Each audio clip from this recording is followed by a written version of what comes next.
Good evening बच्चों, मैं विवेकानंद चतुर्वेदी, कक्षा 11वीं, विषय रसायन विज्ञान। हम लोग अपना पहला अध्याय कर रहे थे रसायन विज्ञान की मूल अवधारणाएं, जिसमें हम लोगों ने पिछले वीडियो में कुछ महत्वपूर्ण परिभाषाओं के बारे में अध्ययन करा था। उसी क्रम में हम अपने इस वीडियो को आगे बढ़ाएंगे और ये लास्ट वीडियो है हमारा। इसके बाद ये लास्ट टॉपिक भी है, इसके बाद हमारा ये पहला अध्याय पूरा हो जाएगा।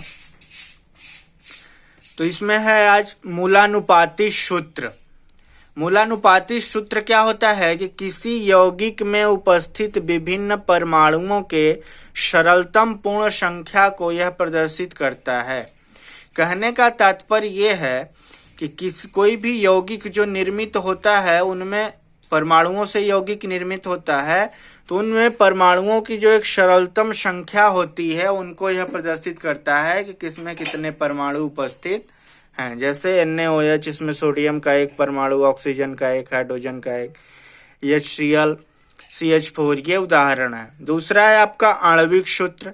आणविक सूत्र क्या होता है कि किसी यौगिक के अणु में उपस्थित विभिन्न प्रकार के परमाणुओं की संख्या को, सही परमाणुओं की संख्या को यह प्रदर्शित करता है कि वास्तव में उसमें कितने परमाणु उपस्थित होते हैं। जैसे कहने का मतलब ये है कि H2O, जैसे मैंने एक एग्जाम्पल लिख रखा है कि ये सही संख्या को बताता है कि अगर आप जैसे कि 2 हाइड्रोजन के एटम को और एक ऑक्सीजन के एटम को जब आप मिलाएंगे या लेंगे तभी आपको जल मिलेगा, अन्यथा आप जल नहीं बना सकते। हाँ, दो जो है हाइड्रोजन के और ऑक्सीजन के अलग अलग परमाणुओं की संख्या को लेके आप कोई यौगिक एक अलग बना सकते हैं, लेकिन कोई भी अणु तब बनेगा जब आप उनके परमाणुओं की सही संख्या को लेंगे। तो मूलानुपाती सूत्र क्या करता है कि किसी भी यौगिक में उपस्थित परमाणुओं की एक सरलतम संख्या को प्रदर्शित कर देता है, और आणविक सूत्र उसके सही संख्या को बतलाता है कि जब आप इन संख्याओं में इन परमाणुओं की संख्या को मिश्रित करेंगे तब आपको एक यौगिक, एक अणु प्राप्त होगा। आइए हम मूलानुपाती सूत्र और आणविक सूत्र निकालने का एक एग्जाम्पल करते हैं जो परीक्षाओं में हमारे आता भी है। जैसे एक एग्जाम्पल दे रखा है कि एक यौगिक में 4.07% हाइड्रोजन, 24.27% कार्बन, 71.65% क्लोरीन है। इसका मोलर द्रव्यमान दे रखा है 98.96 ग्राम। हमें इसका मूलानुपाती सूत्र और आणविक सूत्र निकालना है। तो आइए हम इतने प्रोसेस हमें इसमें करने पड़ते हैं, तो इसे हम एक चार्ट के माध्यम से करते हैं, जिससे हमें सरलता भी होगी और हमारा सवाल जल्दी से सॉल्व भी हो जाएगा। तो सबसे पहले मैंने देखिए इसमें लिख रखा है यहाँ तत्व, कि हम लिखेंगे कि कौन कौन से तत्व से वह यौगिक निर्मित है। दूसरा हमारा पॉइंट होगा प्रतिशत मात्रा, द्रव्यमान प्रतिशत मात्रा, कि वह द्रव्यमान कितने प्रतिशत में उपस्थित है। फिर हम क्या करेंगे कि पहला स्टेप हमारा यह है कि हमने तत्व को लिख लिया, तो हाइड्रोजन, कार्बन और क्लोरीन ये 3 उपस्थित हैं। हाइड्रोजन को हम H से, कार्बन को C से और क्लोरीन को Cl से प्रदर्शित करते हैं।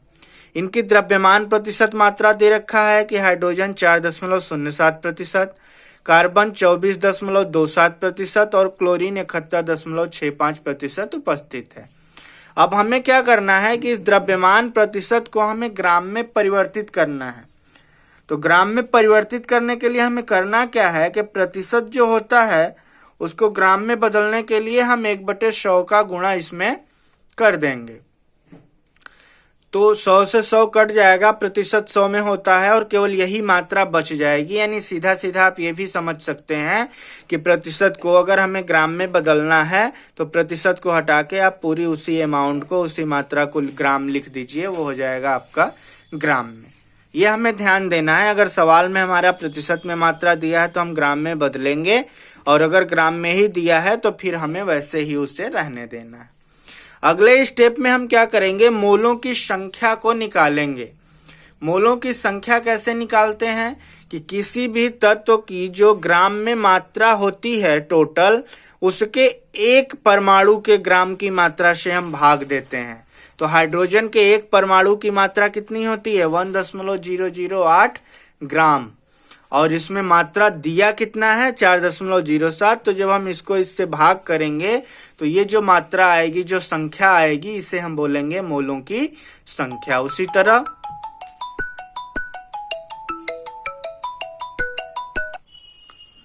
उसी तरह से हम कार्बन का करेंगे तो 24.27 और कार्बन के एक परमाणु का होता है 12.01, तो ये आपका आएगा 2.02। क्लोरीन का 71.75 और इसका होता है 35.45। तो ये आपकी हाइड्रोजन, कार्बन और क्लोरीन के मोलों की संख्या आ गई। अब हमें इनका एक सरलतम रूप निकालना है। वो हमें कैसे निकालना है भाई? परमाणुओं की संख्या तो 4.04, 2.021 तो होगी नहीं, वो जब भी होगा एक पूर्ण संख्या के रूप में होगा। तो उस सरलतम रूप को हम कैसे फाइंड करेंगे? देखिए, ये जो आपने मोलों की संख्या को निकाला है, इसमें जो सबसे कम वैल्यू होगी, जो सबसे कम मान होगा, उसी का हम सब में भाग दे देंगे। क्या करेंगे? सब में भाग दे देंगे। तो इसमें सबसे कम क्या है 2.021, तो इससे हम सब में भाग देंगे। तो 4.04 में भाग देंगे तो 2, और इन दोनों में भाग देने पे 1 आए।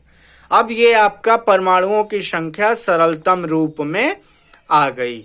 हाइड्रोजन की 2, कार्बन की 1 और क्लोरीन की 1। तो जब हम सूत्र बनाते हैं तो सबसे पहले कार्बन लिखते हैं, फिर हाइड्रोजन, और उसके बाद अन्य तत्वों को लिखा जाता है। तो सबसे पहले कार्बन, फिर हाइड्रोजन, और अगर ऑक्सीजन है तो उसके बाद ऑक्सीजन, और फिर अन्य तत्व। तो कार्बन को हम लिखेंगे, कार्बन के एक परमाणु है C, हाइड्रोजन के 2 हैं तो H2 और क्लोरीन 1 है, यानी CH2Cl। ये हमारा क्या बन गया? मूलानुपाती सूत्र बन गया CH2Cl।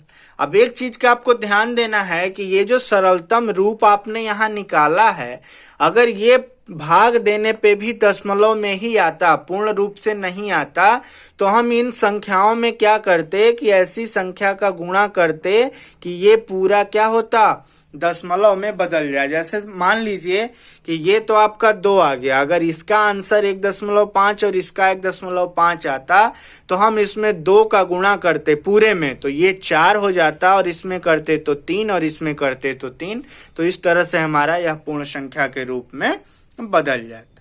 अब ये CH2Cl का जब हम ये मूलानुपाती सूत्र द्रव्यमान निकालेंगे, कार्बन का 12 होता है 12.01, एक परमाणु है, प्लस हाइड्रोजन का प्लस क्लोरीन का, तो ये आएगा 49.48 ग्राम। यानी ये जो मूलानुपाती सूत्र निकला उसके अनुसार ये उसका मूलानुपाती द्रव्यमान हो गया। अब इसमें हम n एक संख्या निकालते हैं जिसका फार्मूला होता है मोलर द्रव्यमान और मूलानुपाती सूत्र द्रव्यमान। तो मोलर द्रव्यमान दिया है 98.96 ग्राम और मूलानुपाती सूत्र द्रव्यमान हो गया 49.48 ग्राम। तो इसे हल करने पे ये आता है आपका 2।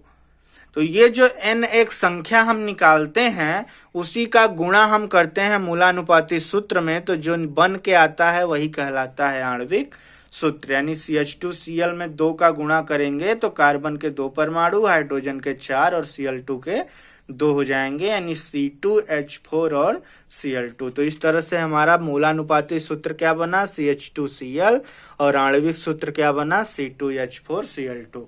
तो अब देखिए ये मूलानुपाती सूत्र और आणविक सूत्र में अंतर क्या निकला कि मूलानुपाती सूत्र में जो एक यौगिक बना है उनकी एक सरलतम संख्या है, कार्बन की 1, हाइड्रोजन की 2 और क्लोरीन की 1, लेकिन इनकी वास्तविक संख्या क्या है कि कार्बन की 2, हाइड्रोजन की 4 और क्लोरीन की 2। ठीक है। अब ये देखिए ये जो 2, 4 और 2 आया हुआ है ये आपको यहीं से दिख जाएगा। ये जो वैल्यू हमने निकाला है इसमें जब हम भाग देके इसको सरलतम रूप में लिख देते हैं तो इसका न्यूनतम रूप आ जाता है, लेकिन एक्चुअल में जो दशमलव के दाहिनी तरफ होता है वही उनकी मूल संख्या होती है। तो ये जो मूलानुपाती सूत्र है ये केवल उनकी एक सरलतम संख्या को प्रदर्शित करता है और आणविक सूत्र उनकी क्या करता है, वास्तविक संख्या को अणुओं के प्रदर्शित करता है।